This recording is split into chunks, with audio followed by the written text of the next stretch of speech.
And we're live. Welcome, everybody. Joined here with Phil Blows, CEO of Aqru, who's managing and leading the Aqru pool on the Maple platform, which we launched in January.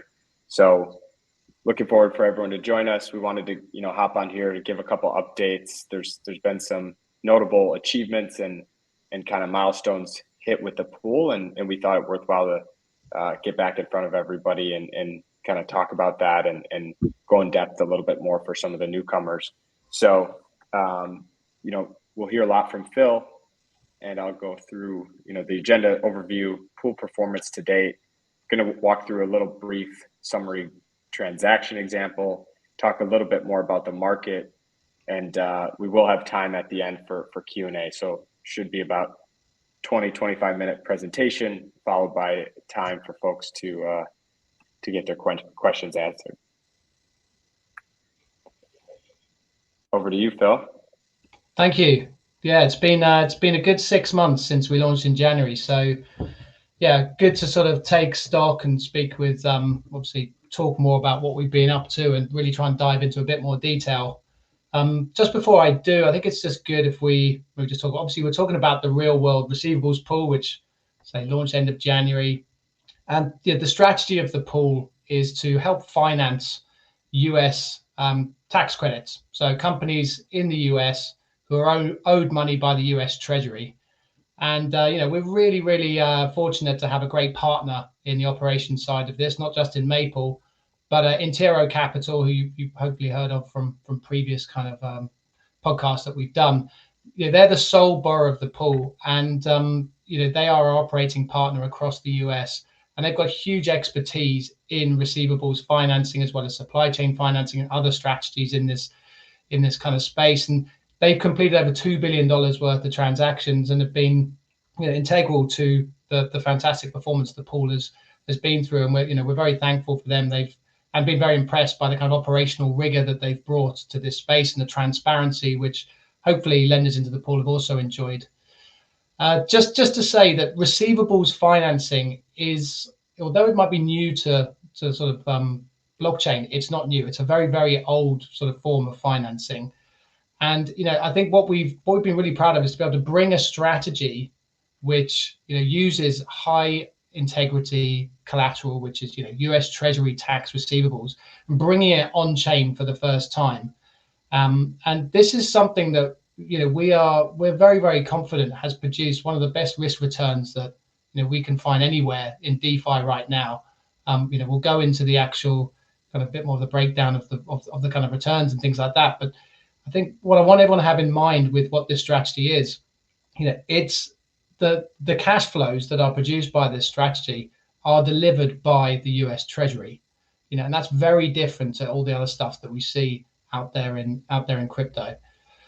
The pool itself, we've got to put a limit of $100 million on it, and that's really just an arbitrary limit. This is a huge market, and we could probably oversubscribe that 100 million by 5 times, and indeed we are looking for upwards of 500 million to put into the strategy.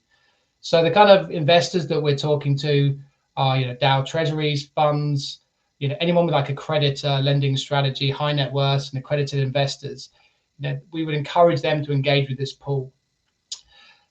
Primarily what I want to talk about here is the enhancements that we've made to the pool, because we've had a very successful 6 months run, and in sort of conversations with Intero and Maple, we've wanted to make this even more attractive to investors. So the first thing that you'll hopefully notice is that the gross yield has gone up significantly. So we're now at a 16.2% gross yield, which you will struggle to find anywhere else in DeFi for a single staking asset. And of course, we'll go into sort of more detail as to how we sort of view the risk reward of this trade with some comparisons. But that was the first step. Was can we increase? Can we give more of the the juice that this strategy is generating to lenders? And that's one of the big things that we've done.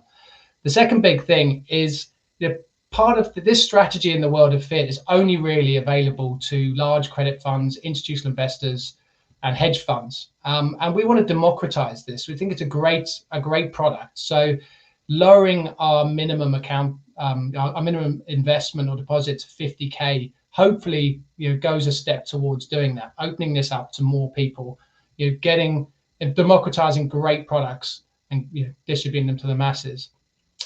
One of the other things that we got in terms of feedback from the first 6 months of the program was around liquidity. So we had a 45-day withdrawal cycle, and people were very much saying that we'd love to be able to have more frequent access to it. So we've managed to drop that to 7 days, and we manage that via a floating balance that we keep in the pool, and we top it up depending on redemptions and sort of deposits into the pool.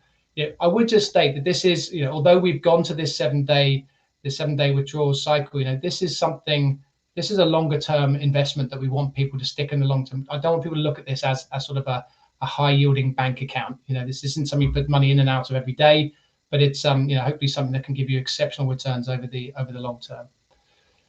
Could we look at the next one?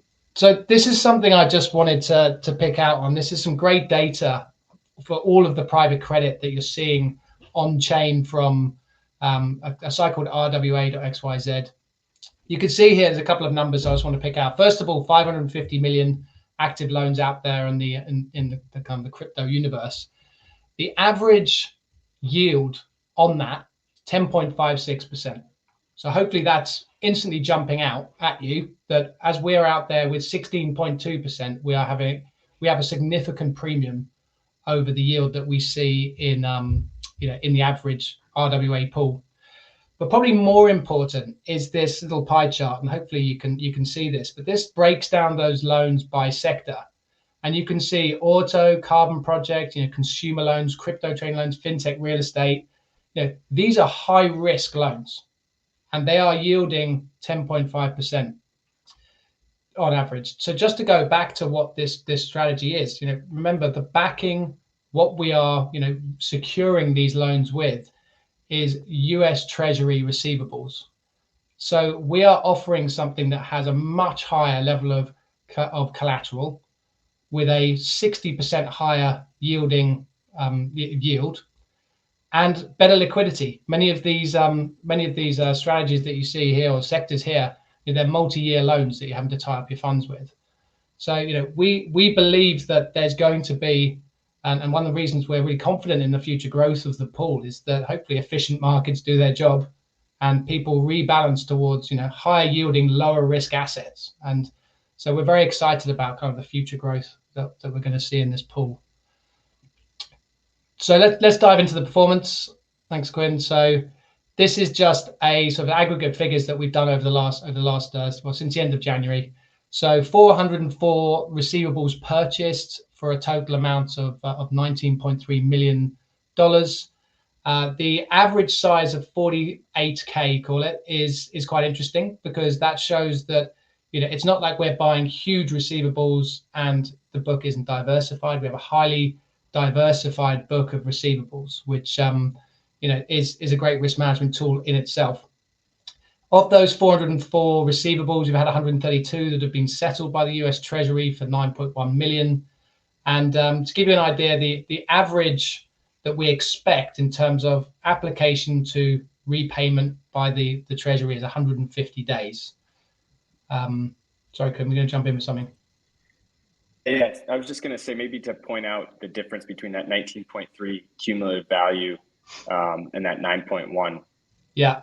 So I guess what this is just showing is that we've obviously had some receivables come back that we've then recycled and redeployed, which is why the cumulative value. So what you should see here is 19.3 minus the 9.1 that's been received will equal the current value of the pool.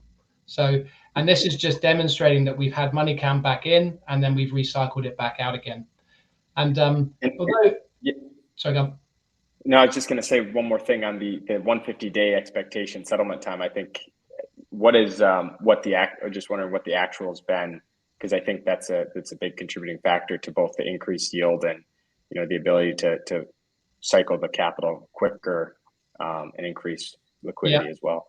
I mean, we'd always say that 150 days is the expectation. It's just we've had a particularly good run in things. So I did notice down. So 54% of the receivables that were repaid were within 90 days, and another 31% were within 120 days. So 85% of receivables were within 120 days, and the balance are all within the kind of the model timeframes. So good to show that it's performing nicely. One thing that the Intero team have got expertise in, they've seen thousands of these receivables transactions, and obviously their associated kind of settlement times, so they can kind of optimize towards the ones that they know are going to be repaid faster by the treasury. So it's there's quite a nice data piece here that gives the team quite a big edge because of the experience they have in the program. Jump to the next one. Yeah, so I wanted to do a transaction example because I think this is one thing that when speaking with lenders, people want to hear more about is put it in real terms. So a typical kind of transaction, and these numbers are aren't precise, but they're simplified to make it easy to understand. Hopefully, an accountancy firm that has hundreds of SME or corporate customers, they may be saying, well, we want to make sure that our customers have claimed all of the tax credits that they're due. This program focuses and is at the moment exclusively invested in one called the Employee Retention Credit, which is it's a COVID era plan where essentially you are due tax for not laying off staff during the COVID period. So the accountancy firm would go to their customer and say, look, have you applied for this credit? Generally, the answer is no, because there's about 6 million companies that haven't. They would help that company prepare the application and then submit it to the IRS for review. At that point, what the accountancy firm can say is, okay, well, you can either wait for the IRS to pay you back, and that can take 150 days on average, or you can take a small haircut and we will advance you the funds now in 2 parts. And a big proportion of people are saying, I'd like the money now, because cash is king. So let's use an example where that company was owed $100. So the transaction itself takes place in 2 parts, and this is a purchase. The Intero are buying this receivable from. They're not lending money to the corporate. They are buying a receivable that's owed to that corporate. So let's just say, first of all, it's a 2-part transaction. 80% is advance. So $100 transaction. The amount that's kind of on the table initially is $80. 80% of that $100 minus the Intero fee means at the point of sale, the SME is advanced $70. Now, at the point where the US Treasury, when we've at this point we have created we've got an escrow account whereby the Treasury settles into an escrow account that's controlled by Intero and the pool. And what would happen is the Treasury would set the full $100 into that account. We would then send the residual the residual balance of $20 to the SME, and then overall you can see that Intero receives $10, the SME receives $90, and that's how the transaction works. If people are looking at this and saying, well, how do you generate in excess of the interest rate that we are paying? Obviously, this transaction can happen more than once a year, and and as it happens more than once a year, that's how we're covering the interest expense. So this is like an example where they're making 10% potentially in 150 days. So that's how it works. Market outlook, good stuff. So this was something that I won't labor too much, because I'm sure a lot of people on the call are probably bored of all the macro commentary that they read on Twitter these days. But this is, I think we're in this really, really unique time at the moment for private credit. And I often joke that what we're doing with this pool, it's the most exciting, boring business I've ever been involved in, because it's just it's basically an admin-based strategy, and you've got to really enjoy looking through tax returns, which luckily Tom and Daryl at Intero do.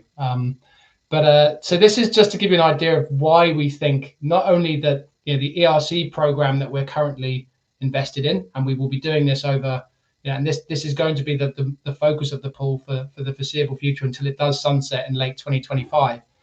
But why the kind of tax credit financing market we think is going to be something that's going to be extremely attractive for the next decade.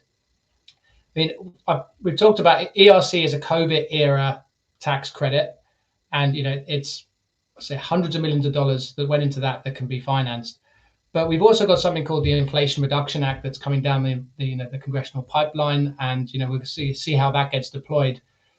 What this chart is really telling us is there's billions and billions of dollars of tax incentives coming the way of US corporates.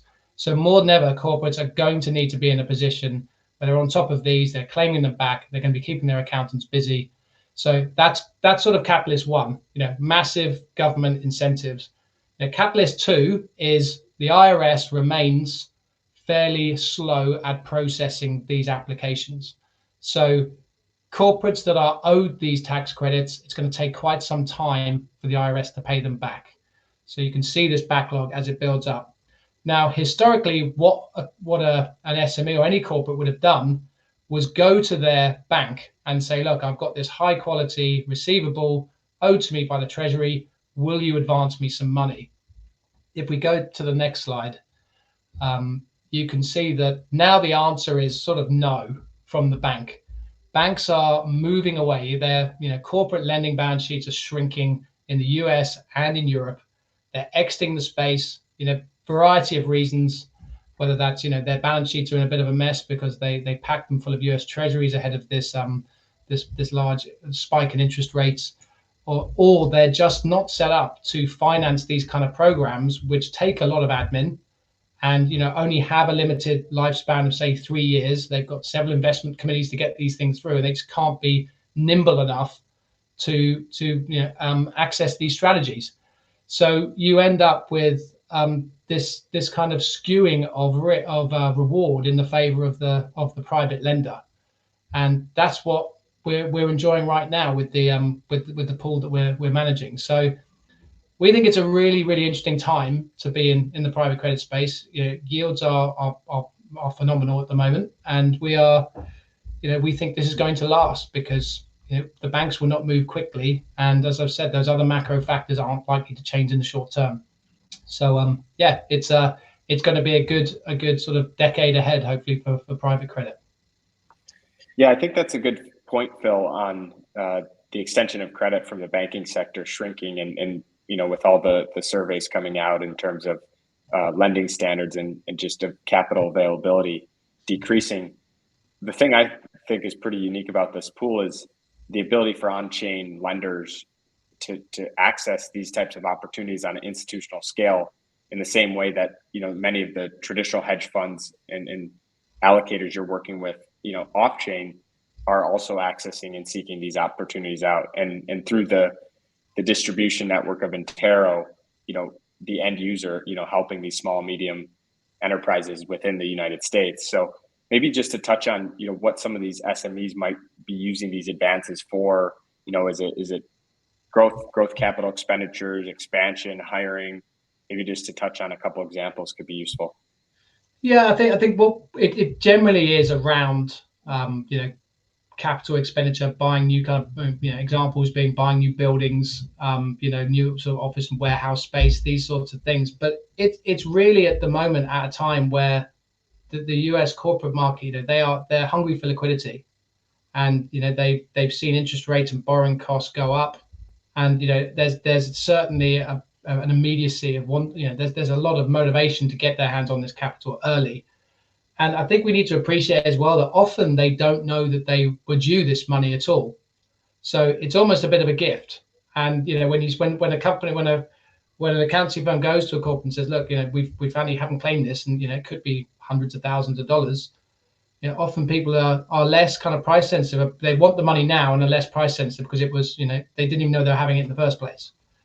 So there is a little bit of a I guess cognitive side of this, which or bias side to this, that the people are just taking the money, but at the same time, it really is helping helping these SMEs access liquidity that would otherwise take quite some time to get a hold of. So it's something that we hear is a big lifeline to a lot of firms that we deal with. That's right. Yeah, I think it's when you look across the RWA space and the strides, the crypto ecosystem and institutional DeFi has made in accessing these opportunities, it just is such a unique offering relative to, emerging market underlying credits and some of the other types of deals that are more prevalent. The fact that you're backed by U.S. Treasury, IRS, receivable. Speaks to me as a much different kind of credit quality. Yeah, agreed. So I think that's the last slide, and we can wrap up here and turn to questions. I think as Phil highlighted, the key pool updates being the increase in yield due to strong performance and underwriting from the Intero side, able to turn and churn the book quicker than the expectations and earn an outsized yield as they deploy that capital more frequently. And then, obviously it's still, an intended 6-month, 150-day, 180-day duration type of lend. But the fact that we're reducing the withdrawal cycle to weekly should provide, lenders and investors more, liquidity if needed and, when available, to get more comfort around that. So really excited about these updates. I think, the team at Aqru and Intero have done a really nice job, and it's definitely one of the bright spots in the RWA landscape. Turning over to Q&A, see we got a couple of questions. One from Roger here. Why did you need to change the terms, increase yield, and change the withdrawal cycle to 7 days? Did you have difficulty attracting capital? I think we would think the pool should be larger than it is now. As going back to that side, it's $550 million of loans that are generally financing less liquid, higher risk loans at lower yields than what our pool are doing. So I think this is hopefully a little bit of a wake up. We wanted to really see. We had a lot of data around how we thought this model would perform, and now that we're live, we're live in the way that we're sort of financing the strategy with loans with Maple. We can see the cash flows, and we can see there is the room to increase the yields without kind of putting pressure on the program. So it's a bit of both. It's the fact that we want to be aggressive. We want to be the biggest pool in DeFi. That's sort of what we're going out to achieve here, and we're going to do that by being a massive outlier in terms of both yield and liquidity. I think it's another good resource, the monthly updates that you produce, Phil, over reviewing the pool and results on a more granular basis, so people can track along. Those can be accessed from the Maple site. Question from Paul: what has the rejection rate for the ERC program been overall, and more specifically, the rate for the Aqru pool? So, I mean, for the Aqru pool, we've got a 100% approval rate so far, and it's performing optimally. For the wider market, it really depends. It's quite kind of a hard one to answer. I mean, the simple kind of fact is that part of the underwriting that Intero does is they look at the track record of the accountancy firm, the originator that's coming to them. So they simply wouldn't engage with an originator that had a high rejection rate, because it shows they're not doing their job properly. There is obviously, Intero does an additional underwrite, but basically for our originators, it's extremely low, in the fractions of percent. And at the moment for the Aqru pool, it's nothing. Just bear in mind, what a rejection from the IRS doesn't mean the money is lost. What that usually means is a box hasn't been ticked. It's not that there's fraud that's happened. So really what a rejection is that we're going back to the company, clarifying some information and resubmitting it again. So it's not kind of a full-on rejection where there's a loss of capital necessarily. And following on that, I think we have two good questions along the same lines. Roger says, but ERC credits are not guaranteed by the IRS. So what risk of loss is passed on to the investors? And then Florent asks, can the IRS decide to not pay for any reason? So maybe just touching on those risks and how they're mitigated via the setup in place. Yeah, so I mean, this is the pool is lending to an SPV that has retained earnings in it and capital, and that's kind of a buffer for any kind of losses that you might experience. But that being said, the IRS is not, when they're reviewing the application made, they aren't doing kind of a deep dive on the company itself to say, look, is this, and doing a full kind of audit of the company before it approves the payment of this, or sends it to the treasury, who then make the payment. What they're really doing is just making sure that the relative documentation that's required is ticking all the right boxes, and they're having to do this like a million times. So what might subsequently happen is that the IRS, as it does, will do spot checks of companies in the future, looking at all of all of their tax filings that they've done. But by that point, this is a sale of a receivable that we are then, by that point, it's already settled. We are out of the transaction, and any kind of IRS investigation that might happen in the future is then between the company, the accountant, and the IRS, and we are out of that transaction, not a part of it. And I think a point to note on that front that I found interesting is the IRS is not looking to comment or modify the amount submitted. They're making sure the submission is appropriate and correct, and qualifies for the program. So maybe just to touch on that further, in the case there is a rejection, Phil, what are the next steps that Intero takes? And let's say ultimately the IRS claims that it does not qualify. How does Intero go about getting that funding back? I mean, this is essentially, again, it comes back to it doesn't really happen, because of the fact that we're doing there's like a two-stage underwrite from the accountancy firm, from Intero on the platform, and really what we're checking an admin process, and the IRS is either going to say that we've ticked all of the right boxes, or we haven't.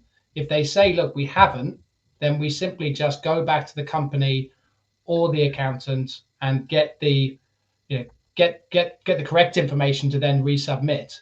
The IRS is highly unlikely to, at this point. In the future, they may come back and say a year's time for a tax investigation, but as I say, it really is at that point going back to the company and the accountant. And if there is fraud going on here at any point, that then obviously there is legal recourse against those entities as well. So it's not something that's I think because any kind of investigation recourse is down the line in the normal course of sort of IRS like audits or whatever. This isn't something that's going to impact the program.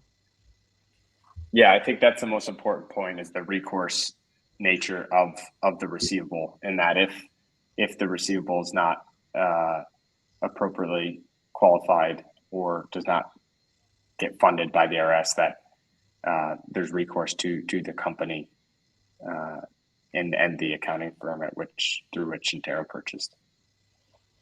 And then I think we have time for one more. So Florent says, the yield is high and the risk seems low. Why do companies agree to pay such a high premium to get liquidity sooner?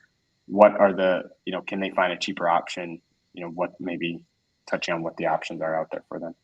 I mean, there are other providers out there, and we selected Intero because they've shown themselves to be and probably now the largest funder of these out there. I'd have to fact check that, but it's certainly in terms of how we structure the transaction, they put the interests of the lender in a much better light than other providers do. It goes back to that kind of market outlook. There isn't liquidity for these elsewhere, and hence the skewing of the yield. It's that's the long and short of it. It's if a bank suddenly came in and decided they want to take advantage of this and deployed $1 billion into the space, then I think the yield would absolutely contract. But as I said, I can't see a bank doing that because they're not currently doing it, and to move will take them a year. which, this ERC program, which is what we're focused on, it sunsets in Q3 of 25. So, it gives us, it doesn't give the bank much time to do their slow due diligence process and then enter. It's sort of not really worth the while. So I think for certainly the ERC program, that these yields are gonna maintain. Yeah, very interesting. Well, coming up on time here, I just want to thank everybody for attending, listening in, and learning more about the opportunity here. Thank you, Phil, for your time. And for anyone that would like to learn more, please feel free to follow up directly with us on the capital markets team at Maple or Phil at Aqru, and we'll get you sorted and happy to chat in greater detail. Thanks a lot, everybody. Thanks all, appreciate it.